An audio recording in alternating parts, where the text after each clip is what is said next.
Thank you everyone for joining in. This is our fourth session for Beyond UAE.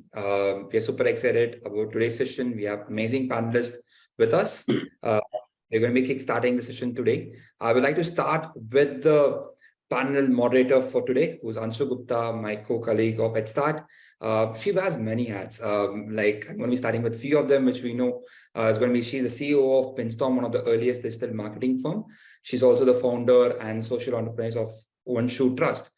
She started with a career from Star TV Network. Then she moved from Star Plus, Star World, and Channel V. But I'm most interested the way she started with History. History Channel in India was started by Anshu. Right now, she has moved to Dubai and she's setting up a lot of things over here interesting in Dubai. We work closely with me, Taha, in the Headstart network. And then for an amazing panelist, I'm going to be starting with Danish, who's the head of growth and operations at Automyze. Automyze is one of the leading D2C logistic companies in the region, working with SMEs. From licensing to warehousing and supporting with getting listed from various e-commerce platforms, they are happy to help the customers to go live. They help the digital brands go all the way. And then my mentor, the person I've been knowing for the last 5 to 7 years is Albert. He has, again, multiple hats as well. One of the companies, he is part of Sadhguru, which is a larger firm, but he's CEO of Travel Wings, which is a pioneer in travel industry. Albert Fernando was also honored as the most influential CEO in 2022 in United Arab Emirates and the CEO Insights Award. Travel Wing is a leading OTA company, providing a platform both B2C and B2B. From building a B2C venture in the UAE to scaling it up, Albert has a deep knowledge of the customer behavior and has helped a lot of entrepreneurs in this region to grow as well. And then we have Uzair, who's a fellow community member, is what I know him for. His day work is CRM specialist. He has worked with amazing brands like Alshaya and other groups. But right now, he's going to be helping us in terms of the GTM strategy for UAE and Middle East, Africa at large. From acquisition to engagement and attention and understanding what really works in his mind, Uzair has experimented with a lot of things with various strategies across the brands and helps venture with rapid scaling. Over to you, Anshu, to take this forward and have a good session, everyone. Thank you so much, Ashwin. Thanks for the introductions. I am so delighted and honored to be talking to all the experts that we have on board today. Given that I run a sustainable travel firm myself, I think I'm going to be a little biased and start with Albert and, use all his expertise for our audience. First of all, to set a context in terms of all the DTC founders that we have in the audience today and looking to expand in the UAE market, Albert. Let's start with what are the 3 key points or maybe more if you have that you would like them to keep in mind while they start formulating their entry strategies into the UAE market. And like I said, they all come from different kind of products, different kind of services. So the landscape is wide in that sense. Keeping that in mind, what are the top 3 points that you would like to present to them? Firstly, thanks for having me here. It's a pleasure to be here and giving our insights or a little bit of experience that we have in this market to the budding entrepreneurs or people who want to expand into India. I mean, into Dubai. See, when you're entering into this market, I think it's quite important to understand the complex landscape of this market, because I think that's the most unique thing in Dubai, for that matter, because it's not like any other country where you have a set of personas with multiple demographics. So let it be any kind of industry, let the service industry, let it be consumer, commodities, whatsoever that you want to get into, financial services, whatsoever. It's a very complex market from understanding personas. So basically, I think one thing you have to understand that you cannot go with one strategic standpoint saying this is how this market is, and you have these kind of personas, and that's how I engage. You have multiple race, so many nationalities, so many thought processes. So consumer behaviors are quite complex, and that's the best place to learn, because if you come into Dubai, then the first thing you do is you learn how to enter into Europe separately, you know how to enter into Africa separately, and you get that space. So what I would recommend is first, with the product line of what you want to enter into this market, understand the product landscape of this particular consumer landscape of this market. Second thing is your fulfillment strategy, because whatever you're doing now, if you're getting into the e-commerce space, it's quite important also to understand what kind of forms of payments and what kind of fulfillment strategies are required. Now, if it's a physical commodity, how do you basically manage the logistics? So your entire distribution strategy has to be kept in mind, understanding the landscape of this market. Of course, it's not as complex as India from that perspective, but understanding what is important and what really works cost effective in this market, you probably have to do a bit of research based on the kind of line of business you are in. See, when it comes to creating a company here, I think probably that's the most easiest thing you can think about, because UAE has welcomed multiple businesses, the way you can grow and let it be the free zone. Even in the mainland right now, you don't require a local sponsor. You can basically start your own mainland business without any kind of a problem. So that's never a problem, but make sure you have your cash flow in hand, at least for the next 2 years, to make sure that you jump into the market, understand this market properly, because you don't want to come and saying, fine, in first 6 months, I'll get in this much of revenue streams and then I can manage my business accordingly. You've lost your business completely. So make sure you have your cash flow arranged for the next 2 years, and then you enter into this market, because you do not know where you're heading towards sometimes. I mean, on a high level, if you have these 3 things, you can just get the ball. I think extremely incisive insights there, and especially the fact that when you're entering into this complicated market, you should have a very clear view of your cash flow. That is very important. So I understand in India, we already grapple with a very complex landscape as far as consumer behavior is concerned. But yes, absolutely, UAE is a different animal in that sense, and also very, very complex. So on that front, let me now bring in Uzair, who deals with the CRM day in, day out, has dealt with many brands and many different kind of consumers, and probably has his finger on the pulse of all kinds of different consumer groups that are there. So Uzair, again, to set the discussion rolling, what are your key 3 insights as far as the consumer behavior is concerned, and for any of the founders who are here, what are the top points that you would like them to keep in mind as far as the consumer behavior is concerned for this market? And of course, we'll come back and discuss this in a little bit more detail, but to start with. Sure. First of all, thank you everyone for joining it and inviting me. Talking about these points, I think Albert has correctly covered the first. I think that's the most important thing, the diversity over here. Just to give some more context over there, so the local population is just 1 million. Expats who are living over here, they're 9 million. That's 10 million altogether. And then on a yearly basis, you have 20 million tourists coming up. Okay, so we're talking about a population of 30 million, out of which 1 million permanently stays over here. 9 million keeps changing maybe every 2 years, and remaining 20 million, which is the majority, it changes every year, every month. Okay, probably they won't come back maybe after 3-4 years again. Okay, so retention, acquisition, they work very differently over here. So depending upon what business you are in, you need to always accommodate this demographic over here. So you need to understand, either are you going to target locals, or you're going to target expats, or you're going to target tourists that are coming up over here. So that really matters over there. Okay. The second thing is this region is foremost when it comes to technology. I usually say that it's sort of Silicon Valley of this region, GCC. So over here, everything is mobile first, app first. It's always about convenience. Okay.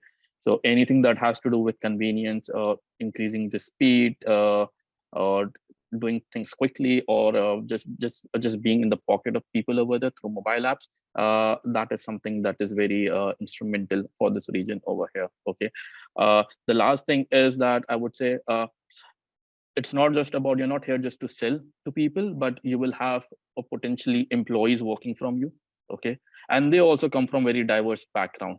Okay, so employee management, just making sure that you also understand who is going to work for you, and understanding all these different cultures, bringing everyone together towards a common goal. That also requires, I would say, a bit of patience if you're new here, because you need to understand everyone how they all operate over there. So these are my key 3 insights over here.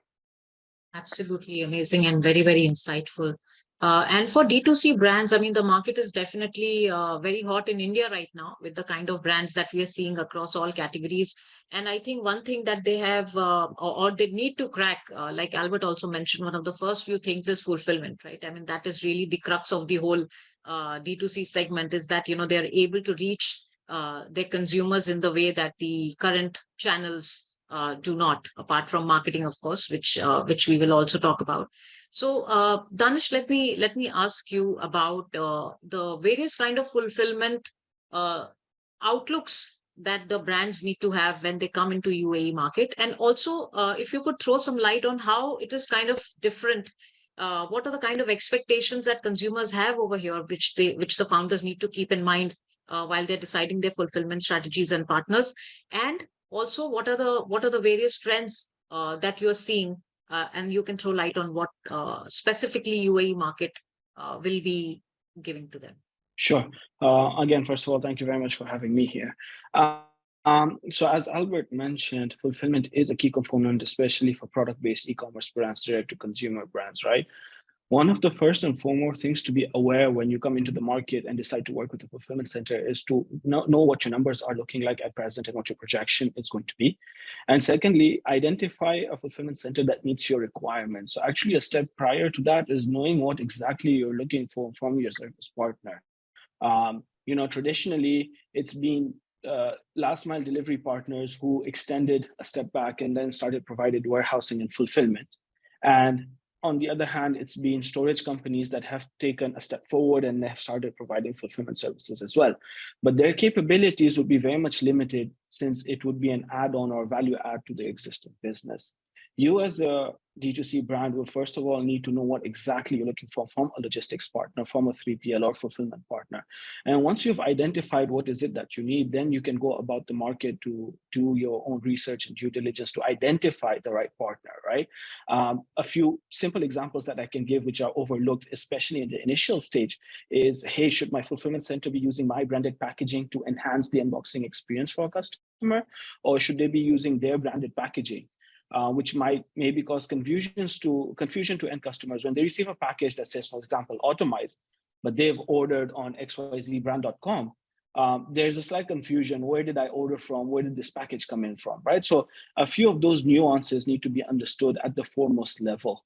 Customer service is a second point that needs to be taken into consideration when identifying a fulfillment partner in terms of their capabilities.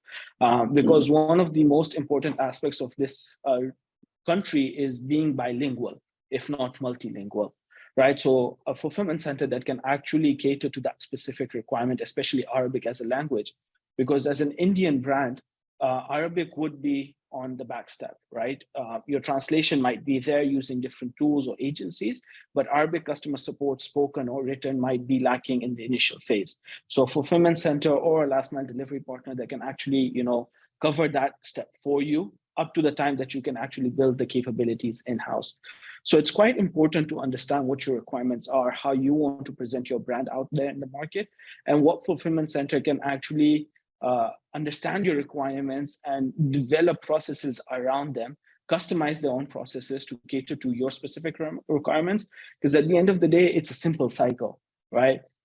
When a fulfillment center meets your requirements that allow customers to enjoy an enhanced unboxing experience, they would become repeat customers and come back and purchase, which is good for the brand.com and good for the fulfillment center because it's additional volume that they're going to be, shipping out of the fulfillment center. So that's quite important. And in terms of the advantages a fulfillment center can bring, especially from brands looking to enter into the market, is operational capabilities, right? Your operating expenses in this part of the world is slightly higher compared to other places, given the economy and the strength of the currency. So getting your own warehouse, team, technology can be quite expensive for a brand just launching in the market. So a fulfillment center can help variate those brands over a set number of months or years for you, right? They will bring in a good, strong WMS warehouse management system. They bring in the right integrations. They bring in the team to be able to cater to your scale when you launch marketing campaigns and you're not expecting multiple folds of volumes over a short period of time, so on and so forth. So being able to rely on their scalability and then expertise, it's quite important over here on the overall percentages, retail is still dominant in this part of the world. So in that scenario, it becomes important for brands to identify how to be on multiple platforms, online and offline. And then building expertise on how to handle the operational requirements of each channel is a challenge as well. And that's where a fulfillment center can also step in and provide that expertise. Thank you so much. Lots of points, and we would need to, kind of talk about it in a little more in detail when we come back to you in the panel. Albert, having set up a business over here, I think one of the questions that we keep hearing from the founders is all about the legal framework and the tax framework and the government support that is available for new businesses to come and enter the market.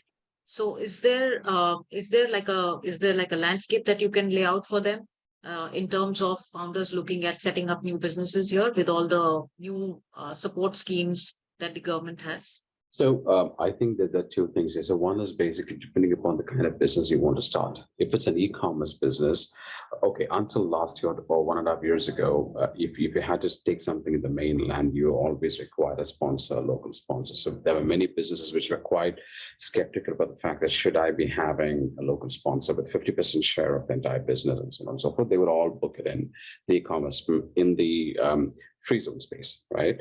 But today, things have changed. So I think it's only the e-commerce sector which still hasn't opened its kind of the nature of business in mainland.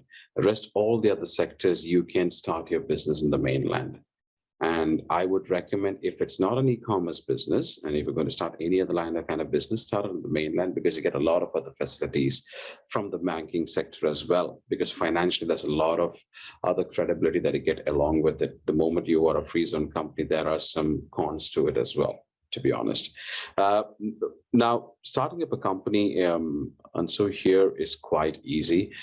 If you talk about a free zone company, you talk about an initial investment of around 35,000 dirhams, then you don't have to invest into a complete full-fledged office. You can have your workspaces. So your entire annual expenditure is going to be probably around, say, 75,000 dirhams, including 2 workspaces that you get from these companies. So that's one thing they're quite flexible about, encouraging people to come. And so you're talking about 70,000 dirhams for a whole year. So it's less than 5,600 bucks per month.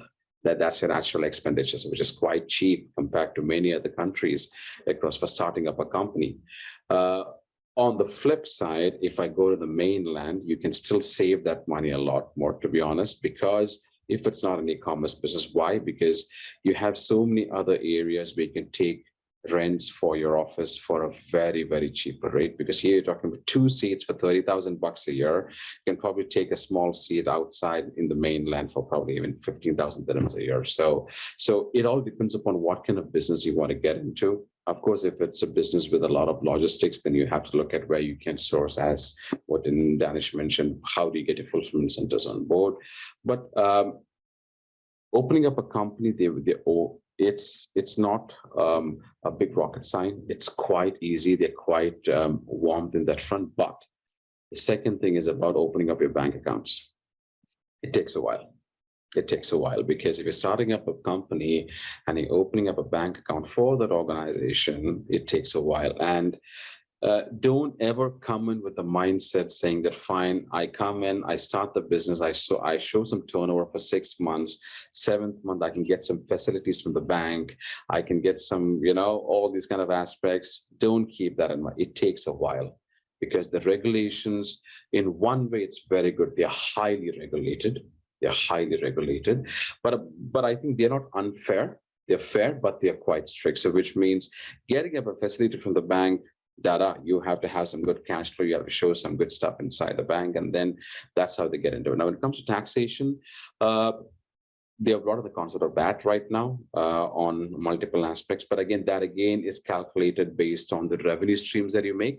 Every sector has its own different calculations, like in the travel sector, which I'm quite aware of. VAT is only applicable on hotel sales and packages and so on and so forth. Till now, they haven't opened up VAT for flight sales as yet. So flight is completely tax-free, because there are airport taxes along with it. When it comes to the other sectors, that is a percentage, a very small percentage that goes in for your VAT. But while they say it's a tax-free country, yes, it is a tax-free country. A small percentage goes as VAT. But if you look at your licensing fees, you look at your PRO, I mean, there are a lot of other fees that you have. Eventually, when you calculate the whole thing, it is a bit of a decent sizable amount of tax that you pay indirectly. So you call them indirect taxes. So it's important to understand all that cost. I would recommend getting a consultant from here, understand all these nitty-gritties, because if you don't understand all those nitty-gritties, your business plan and your forecast and revenue streams that you would anticipate would go for a toss. Now, also one more thing, do not forget, if it's an e-commerce business, payment gateways play a very important role. You know that your cost of acquisition on payment gateways are probably around, if you're starting up a new company here, nothing less than 2.8%. That's what you have to pocket aside. The moment you grow your volumes, you're talking about you can go to 1.1, 1.2%, which is good. But what I'm trying to say is opening up a company is quite welcoming. You have all the legalities there. It's quite easy. I would recommend get a consultant, pay a small fees to it, get the complete insights of the nitty-gritties, because why I'm saying this is because we can give you a general aspect, but every single business has its nuances of differentiators, apart from just the legal licensing, the trade registration certificate of your company or whatsoever. Exactly. I mean, this is what we've been hearing in the other sessions as well. First of all, it is definitely easy, and I think it's a straightforward process. However, the process needs to be understood by any new founder who's coming into the market, because they kind of work slightly differently on how we kind of have become used to dealing with in the Indian market, right? So it's easy, but at the same time, like you said, they're quite vigilant about a few things, and they like to take their time, and they like to kind of dot all the I's and cross all the T's and do everything in order, which kind of ends up taking some time, which if you're not prepared for it, like you said, might kind of throw all the forecast and everything haywire. So I think the best way, like you said, is to work with a consultant, because even within the same domain, there might be some specific situation which is unique to you, which might kind of differentiate your case from some other, right? So rather than going on hearsay or going on, what somebody else's experience has been, it is extremely important that you find the right partners and you find the right consultant to lead you onto the right way.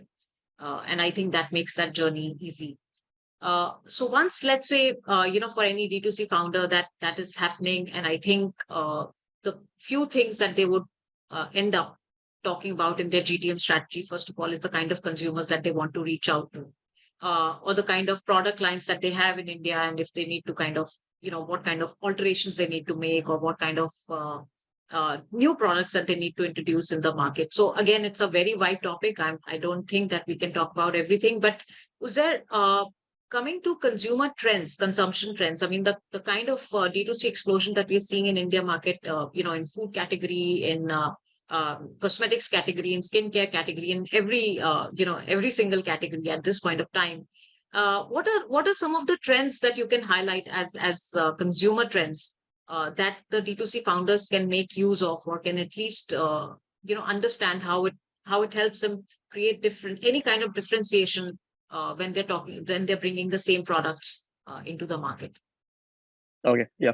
I think the first thing is that we need to identify how many channels are there to sell anything. Okay. So let's say you might have marketplaces, for example, Amazon, where you can do it over there. You might have your own D2C where you're using it over there. So I think the first thing definitely is, obviously D2C is direct to consumer, but all the companies over here, most of them, they prefer to have multiple approach. Okay. Because sometimes your cost of acquisition could be very high. Okay, maybe a competitor is already available on Amazon at a much cheaper price, so you might need to be over there as well. The brands over here, they could have a very long history, maybe a legacy that they carry with them, and they already have a brand build over there. So they would always have, I would say, some low acquisition cost over there. Having said that, as I told you, like the population of it keeps changing.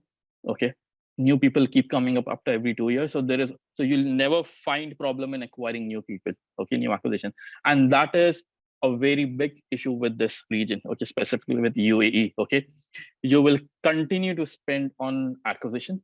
and you'll have very less retention. Okay, retention will always be a challenge. So this gives you the flexibility to maybe try a new product every 1 year or 2 year. Okay, because you will always find some new people over there who wants to try out your product over there. Okay, this is very different compared to, let's say, Saudi Arabia, where like 60-70% of the population is locals and 30% is expats. So retention over there is not a problem over here. But over here, it's very easy. Okay, so you'll see every month, every year, new brands are launching. They're over here, but obviously the quality of the product, okay, that really matters. The post-sale service, that also really matters over there. Okay, so acquisition will never be a problem. Now the second thing is which product you launch. Okay, what I've seen is that there is always a radical shift in this region after every 4 or 5 years. Okay, and that's mostly coming up from top level investment. So let's like there was a time when there was a lot of construction happening, then there was a telecom boom, then tourism boom. 2017, 2016, there was e-commerce boom. Okay, and right now, as we're talking about in 2022, 2023, it's all fintech, buy now pay laters. Okay, so all those products that can be powered by buy now pay later technologies, they would have a higher probability of making good numbers in this region in UAE. Excellent. And in terms of like you mentioned channels, let me also quickly ask you this question about building brands, right? When you mentioned that, the acquisition will be the first thing that you will continue doing and retention will probably be a much smaller part of it. So in terms of acquisition, what kind of channels are available to the founders to, that they can play around with? And if you can quickly give some idea of, how expensive or which are the more prevalent channels for brands to reach out to their consumers. Sure. So as I've already mentioned, so this region is primarily app driven. So obviously anything that has to do with whether it's Facebook ads, Meta ads over there, okay, TikTok, all these social channels over there, they really work. Twitter is also good, but Twitter is huge in KSA. It's not as such over here. But other than that, like all these channels really work over here. But yeah, whatever channel you do, it should primarily be app first channel for sure. Okay. Then one last thing that really works over here is influencers. Okay. If you're able to find the right influencer that resonate with your product and resonate with your target audience, so influencers is also a very profitable channel in this time. Yeah. Okay, so interestingly, none of the traditional media is in the first top tier, right? For any new brands, magazines, newspapers, radio, any of those. No, not really. I think yeah, it could be maybe let's say like a part of your launch campaign. Maybe if you want to devise an all-inclusive launch campaign, you want to go out and shout, then it's fine. But if you want to do it at a unit economics, then probably influencers could be a very good start. Excellent insight. Thank you so much. Welcome. Danish, we also have a question from the audience, but I know you touched upon this topic about packaging, right? So I know you mentioned about, is it going to be the brand's packaging versus the fulfillment center's packaging? And that's the point that you raised. But what I would also like to know is that, again, in terms of brand building, right?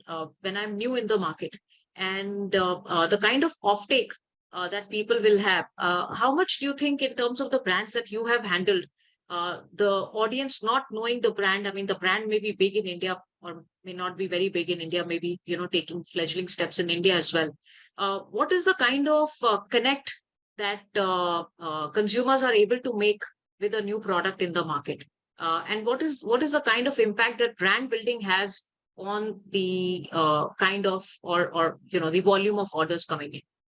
So I'll take the second part first. Essentially, brand building and brand awareness is an extremely important activity, especially for a new brand looking to enter into the market. Like Uzair touched based upon as well. The total addressable market in this part of the world is quite low compared to India, obviously, and it's constantly changing. There's a huge churn in it, every couple of years. So brand awareness is, as your retention is a continuous your acquisition is a continuous exercise. Brand building is also a continuous exercise because that goes hand in hand, right? You constantly need to build your brand's awareness, availability, and then credibility associating to that brand is equally important as well. So that's quite important, and it's sort of a not never-ending activity that a brand needs to, keep doing.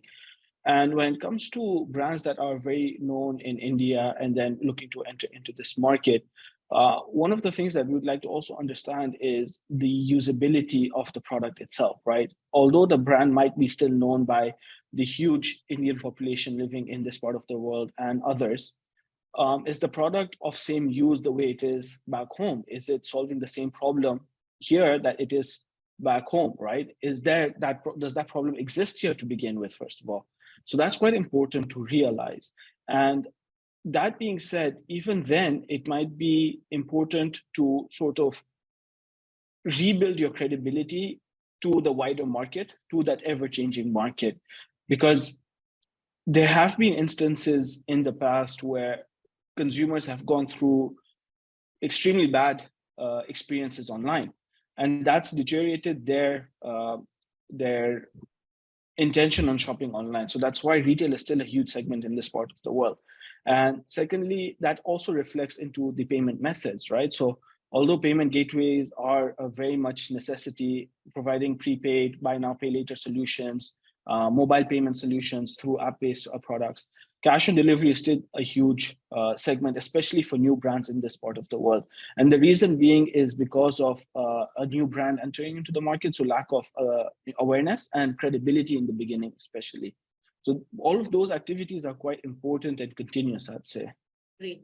Albert, tell me, what is your view on, a lot of, I think, Indian brands end up thinking that, it's quite similar to India, right? I mean, given the demographics, they might think that, there are so many of us here and it is quite similar to India. And Danish kind of touched upon it, that even if it is similar, it might still be different.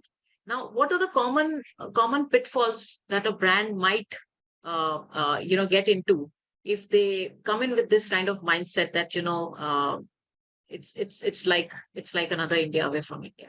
No, I think you have touched upon a very, very important point. And I'll tell you why.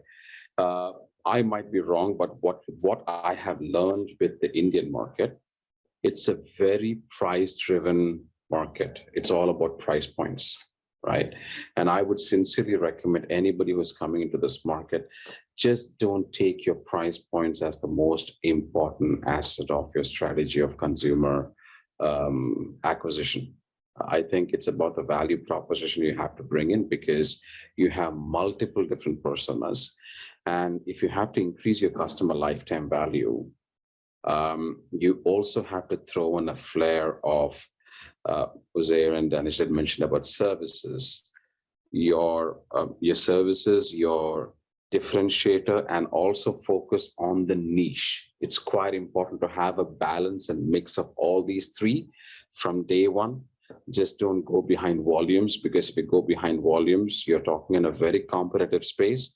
And in that competitive space, there are no margins. If you don't have those margins, if you're not funded so well, it'll be difficult to withstand the whole expenses that you have. So what I would recommend for anyone, because it's coming from a person who failed twice in his life. That's me. Okay, so I've seen businesses fail. I've seen why we went down. And then you learn from it and you start up something and you take it up to the next level. So I'm just giving a small history. Started twice, failed, third one. Now I function my business across 35 countries, right? So it's gone to that scale, because we learned one thing: never go price-driven strategy. Never just don't look at breaking the market. I think bring in something which is a mix of value proposition, good service, consumer traction, user-generated content, and be competitive. Don't come breaking the market with price points. The consumer might not break, we might break. I mean, that's the biggest advice that I would give to anyone. Excellent, because this is kind of very starkly different from how some of the brands would kind of like to treat the India market. So this value proposition and not the price sensitivity is the key insight here. Uzair, I want to know, what would be your recommendation in terms of research that D2C founders should do, in terms of course, they have their product and, we spoke about consumers, but when they're planning as a part of their GTM strategy, what is the kind of research that you would advise them to spend time on? Yep.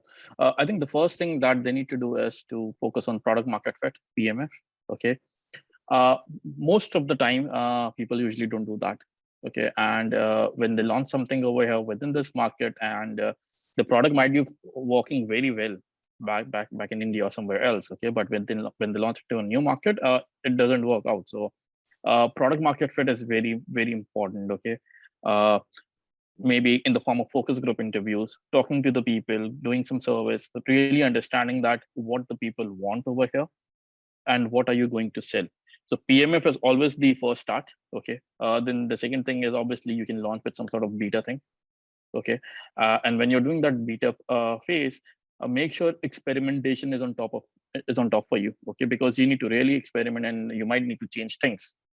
So be flexible in changing things during a beta process. So if something is not working, maybe you need to try a different variant or a different product or a different strategy over there. And then obviously once you see that you're hitting your sweet spot, then it's time to scale. So for me, everything starts at PMF, then doing some experimenting, testing it out, and then scaling it. Not just go in the market. I guess like Albert also mentioned that like be very careful about your price, okay, and have at least for next 2 years to run your business over there. So be careful. So let me ask you this question. Is there any way for a founder to test their service or test their product without formally entering the market while they are So one of them could be like maybe through marketplaces. Okay, maybe getting your product listed over there. This is one of the way people usually do. So they start small.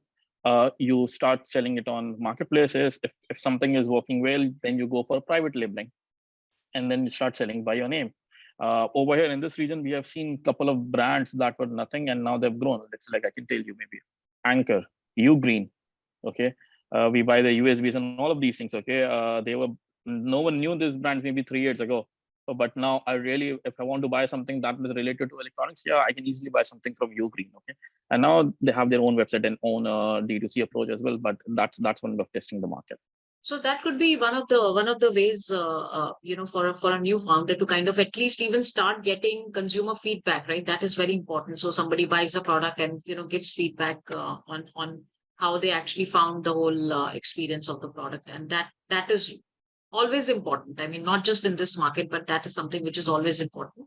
But I think for D2C founders to be able to do this test marketing thing in a new market rather than setting up a new company and going through that whole thing and then launching could be the way to test the waters before they do that, right?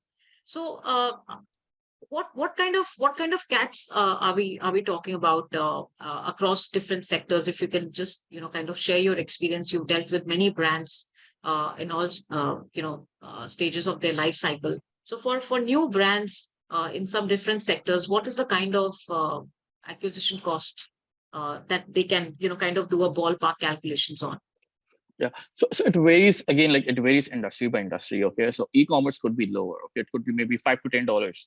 Okay, but let's say if you start going to industry, so travel is very expensive.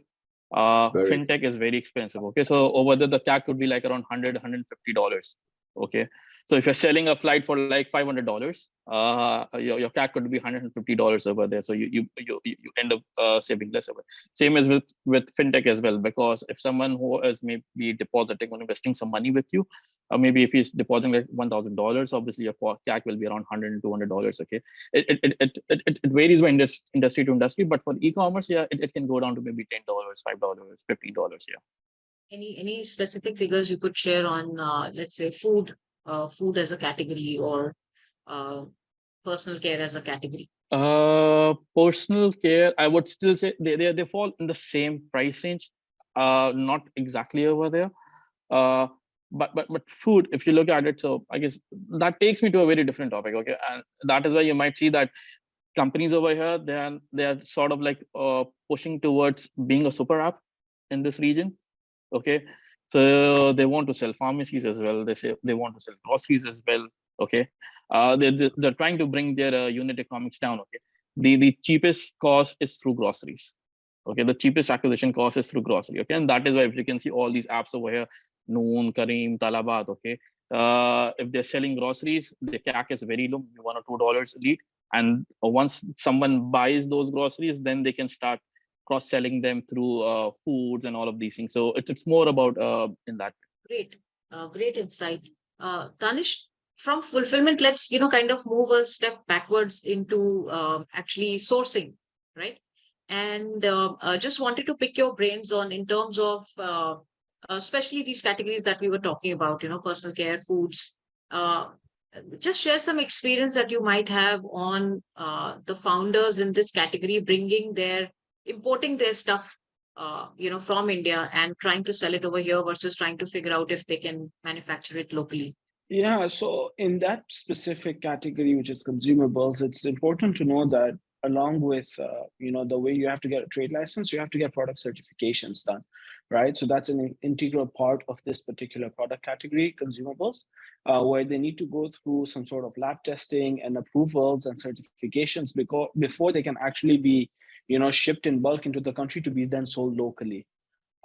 This doesn't apply to when you're shipping from overseas on a B2C level, but if you are looking to import in bulk and then distribute locally through online or offline channels, product certification is an important aspect which many people realize at a much later stage, right? And it would be very advisable to go through consultants. There are many agencies that do provide this as a service, and they know the entire concept from A to Z. Which involves label translations from different languages into Arabic, regulations, what sort of ingredients are allowed in products, the percentages of ingredients, all that matters. So for a food or a skincare product, a makeup product, it is important for them to be aware that that's one necessary step that they need to go through, even before they can actually ship out their product from origin, right? The first mile logistics can actually take place. Once that is done, it's also important to ensure that you as a trade license have your import code, which would legally allow you to import your products into the country, duties paid, and then be able to sell them officially into the market. So those are two important points, I'd say, which definitely need to be kept into consideration. No, I'm glad we discussed about this because, if you already know that, there are things that come up much later when probably these should form a part, right, in the initial research phase for any founder if they're working in this category. So I'm glad we touched upon this topic as well. Albert, one of the hottest categories these days in terms of fintech, edtech, and other SaaS products. What is your view on that? So we spoke about products a little bit, right? And in terms of various tech innovations, and of course, there's so many things coming up now. First of all, tell me what is your view on savviness of the market, right, in terms of tech products and various aspects of life, and also again, what can the founders look forward to? I know the government infrastructure is very supportive towards all these new age technologies, and whatever can be kind of served through a new technology is something that the government is very, very supportive of. But in terms of the consumption, in terms of the kind of trends that you see in the market, what would be your advice to founders in this category? When it comes to the UAE market, adaptability is quite high compared to many other parts of the world. Because when we talk about many of the Middle Eastern countries, for that matter, change is quite a problem. But here the demographics is quite young. So which means adaptability is quite high compared to many other parts of the world, right? But today, as Uzair mentioned, fintech is something that's really booming up. Why is that so booming? I'll just tell you the economic reason behind it. Debts have increased in the country. Your average cost of living has increased in the country. Your lifestyle has increased in the country. So people have changed the thought process of saving as such, even the Indian personas themselves, which has created them to have low savings in their accounts. That's one part. Secondly, the country has also gone into expanding and encouraging everybody to invest in real estates, because that's again become another affordable commodity which you can buy in as an asset. today, right? So people have started moving into those kind of aspects. Now, that is where fintech comes into the picture to maintain that lifestyle. It adapts people to say, to find installment plans, book now, pay later, low installments, and so on and so forth. Because of one more reason why, because you have your banks which are giving you installment plans, fair enough, but they block the complete funds from your account upfront, let it be a credit card or whatsoever. So you don't have those funds available for anything else. Whereas the fintech companies are giving you the flexibility, saying, fine, I have this much of funds. This is what I can spend every month, but don't block my whole amount. This is what I'm getting impacted with. So yeah, fintech is really booming up as such, but I think the SaaS model is also booming up because it really works well in this market because of the biggest reason is that you have multiple demographic customers. There is the Indian personas who are purely price driven. So they really do not want that X factor service for many of the cases. You have the Western expats who just believe in service. That's the reason. Let me take airline the travel business as an example.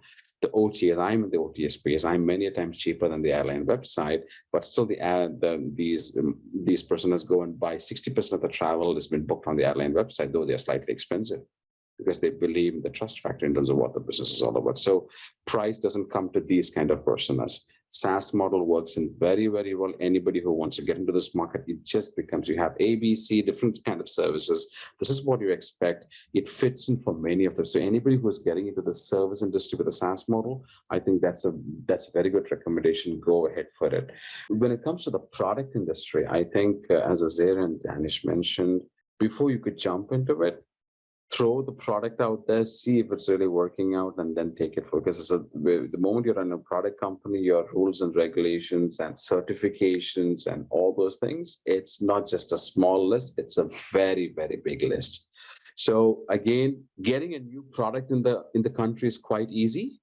That is an adaptation to it because there's a lot of youngsters, this generation Z, which is there, which really adapts it as long as the product is of a smaller category. If the product is of a much bigger change of a category, then you have to park in a lot of funds and there's a time frame for you to really get the consumer. So adaptation is based on, first of all, the dollar value of the product in terms of what is it and what kind of a product you're selling.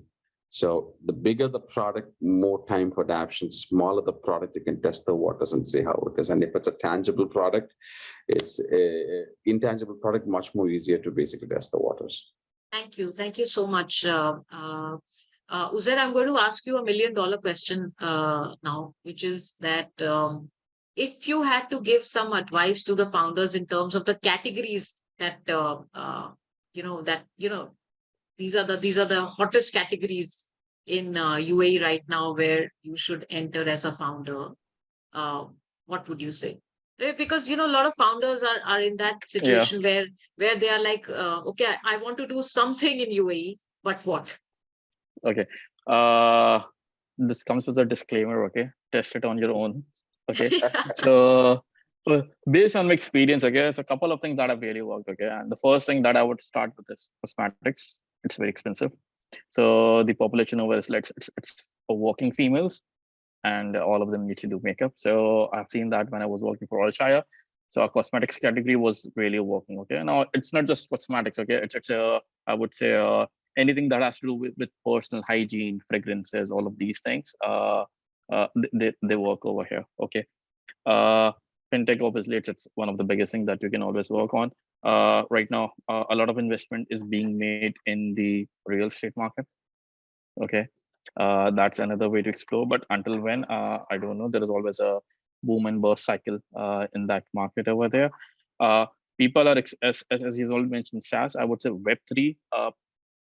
Right now, if you look at, I usually follow what the sovereign funds are doing. Okay, so in this region, this is very specific to this region. So let's like in Saudi Arabia, you have PIF, and in UAE, you have ADQ.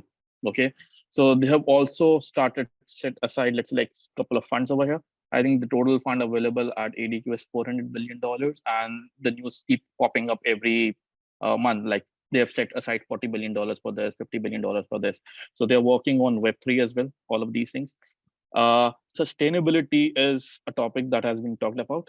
Okay, and I guess like just maybe 8 months ago, carbon was announced as a tradable commodity, similar to NFTs and all of these things. So this region is very much open to these new concepts around Web3 and sustainability. So if you have anything around that, that would also function very well. Excellent, excellent. This, like I said, it's like $1 million question that, what are the hot categories? So thank you so much for shedding some light on that. Danish, you worked with so many international brands from different countries, different product categories, right? And again, from your experience, I mean, of course, there's no one broad brushstroke to say that this one is easier or this one is more difficult. But just in terms of like general cautions or kind of, again, like just waving the flag that these are some of the categories which would probably require a little harder work when starting out versus the easier ones, given your experience of working with so many product categories and so many brands from all over the world?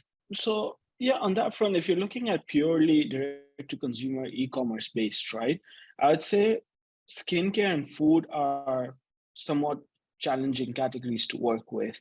And the reason being is that consumers are used to specific types of brands of what they apply on their skin or what they put into their body, and there it becomes a bit challenging because consumers want to be able to test the product before actually spending their money on buying the product for their regular use.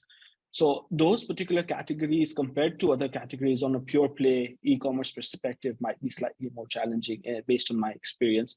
Other categories that would be relatively easier would be your general use or gifting products, right? So gifting is a huge trend in this market. Gift baskets, gifting products, all of that bit have a higher sort of requirement in terms of not just B2C, but on a B2B level as well. Companies gifting their vendors, their suppliers, their partners is a huge concept in this part of the world as well. So those product categories might be relatively easier compared, on a pure play e-commerce level. Excellent. So, Albert, I was a good lead into my next question. So, let's talk about the B2B segment for a second. Of course, I mean, in terms of building the brand and all those differences aside, which of course they exist between how you create a B2C brand versus a B2B brand. But your insights will be very helpful in again what the founders should keep in mind if they're trying to launch a B2B business. I think for the B2B business, first thing you make sure you have some local hires on board of multiple different demographics of people. Because if you have to go and bring in your own connections and start it, it's going to take you a lifetime to basically get on board. What I would recommend, you come in here, get your product right, but definitely hire people who are living here for some time, who got some good experience here. That's how you start penetrating into the market, because if you have to break the doors by yourself, it's going to take a long time to go there. And I think that's quite important because we also run a very large B2B business, more than 15,000 travel agencies who work with us. What we do is we basically hire the teams who have been here locally for some time, because it's more of a person-to-person connection here when it comes to B2B. And that's what opens the doors. It's not like an online business where you go and have a PPC, you click through and you do a transaction through, and then you start merchandising with the customer. So I think the biggest success factor is about hiring the right people for the B2B business locally. Excellent. And how important is the whole PR angle? So I know networking is extremely, something that we've heard in every session, and that, your connections work and your networks work. But what's the role that PR can play here? PR plays a very important role. Again, it depends upon the line of business. But when it comes to travel, yes, PR plays a very, very important role. There are certain segments where PR doesn't really apply so much. Like, for example, if you're talking about product distribution to grocery stores, right? So PR doesn't follow because these personas really don't get into that segment. So anything that's slightly mid or high niche as such, PR plays a very, very important role.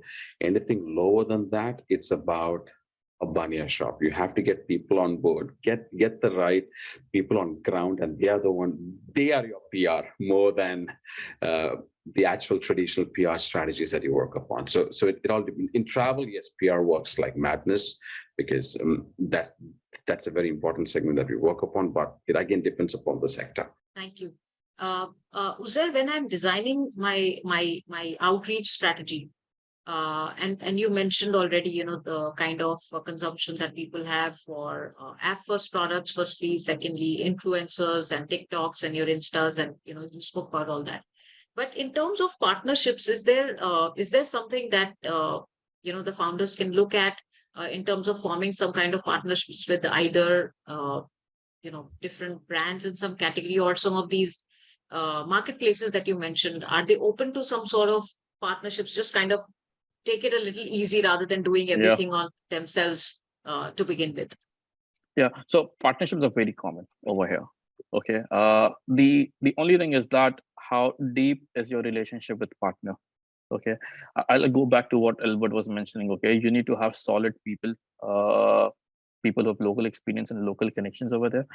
Let's say if you're someone new in this region and you want to do a partnership, probably you would have to bear the entire cost for acquiring customers and everything over there. Okay, but if it's as the partnership grows older, okay, then you can talk about sharing the cost as well, sharing the ROI as well, all of these things. Okay, so that takes some time on that level. Okay, so if you get someone who is already working over here, obviously then they can crack a very good partnership deal over here, definitely. So excellent. Danish, most important question. From logistics point of view, from fulfillment point of view, what kind of cost structures are we talking about? So if you look at cost structures and break them down to be able to sort of in tiny pieces, there's obviously the storage aspect involved. And secondly, there's the pick pack fulfillment aspect involved, which involves the last mile delivery as well, right? And depending on what service levels you're trying to offer, here you now have the standard delivery is sort of next day delivery, but then customers for certain product categories and product types are willing to pay a premium to get same day delivery service because they need it on an urgent factor. Quick commerce is obviously becoming a huge thing in this part of the world as well, especially for certain product categories. Gifting, as I mentioned earlier, people might want the gift ASAP instead of waiting a whole day or two. So depending on the service levels that you are offering, or that might be very well associated to your product category, costings can vary, but the buckets will essentially be your warehousing and the pick, pack, ship, or the fulfillment fees itself. Technology, in most cases, it would be included in all of the services as the basic model. If there's obviously a bit of customization or new developments are required, that might be taken up as on an ad hoc project basis. Excellent. I think some amazing insights shared by all of you. And for any founder who's kind of either ready with a product or still thinking about a product but looking at the market, these insights are extremely valuable. I mean, it's almost like getting like 2 steps ahead of people who haven't heard you guys in this session. I think thank you so much, everyone. It has been a great session. A lot of learning throughout from the entire way how it can be set up, from how to execute and everything else. We really appreciate everyone for joining over here. Everyone who has joined from India, we'll be sharing the video after this session along with insights about it. And we are going to be sending more notes about how it can be scaled up. And thanks everyone from the panel to be part of the session, and really appreciate for you to be spending some time over here. Thank you, Anshu, Thank you so much.